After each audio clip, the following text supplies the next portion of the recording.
तर नमस्कार मंडळी, श्री स्वामी समर्थ. मी आज चकुल्या बनवते. चकुल्या बनवण्यासाठी प्रथम गव्हाचं पीठ घेतलं, त्याच्यामध्ये हळद, ओवा, मीठ आणि लाल तिखट मिक्स करून घेतलं. तुम्ही बेसनही टाकू शकता, त्यानेही छान चव येते.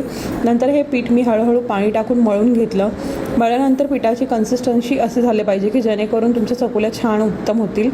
त्याच्यानंतर कणिक मळल्यानंतर त्याला थोडंसं तेल लावून मी ती कणिक साईडला भिजायला ठेवली आणि नंतर एका कुकरमध्ये मी मुगाची डाळ, शेंगदाणे, त्याच्यामध्ये मी टोमॅटो टाकला आणि मिरची आणि पाणी टाकून त्याला हळद, मीठ टाकून त्याला मी प्रेशर कुक करायला ठेवलं.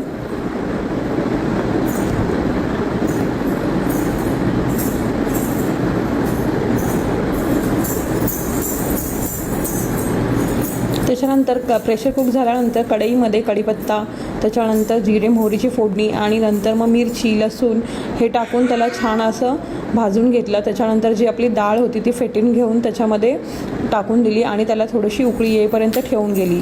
आणि त्याच्यामध्ये तुम्ही थोडंसं मॅगी मसाला टाकू शकता, त्याने चकुल्याला चव छान येते. मी नाही टाकला, पण तुम्ही टाकू शकता. आणि मग नंतर आपण चकुल्या लाटून घेऊया.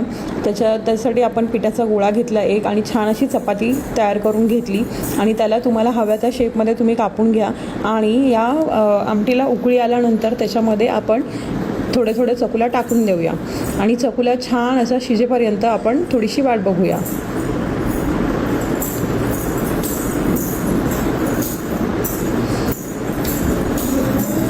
मग आपल्या चकुल्या छान असं शिजून रेडी आहेत, खायला रेडी आहे. तर तुम्ही या सर्व करून घेऊ शकता. तर अशाच नवीन रेसिपीसाठी मला सबस्क्राईब आणि फॉलो करायला विसरू नका. श्री स्वामी समर्थ मित्रांनो, गुड नाईट.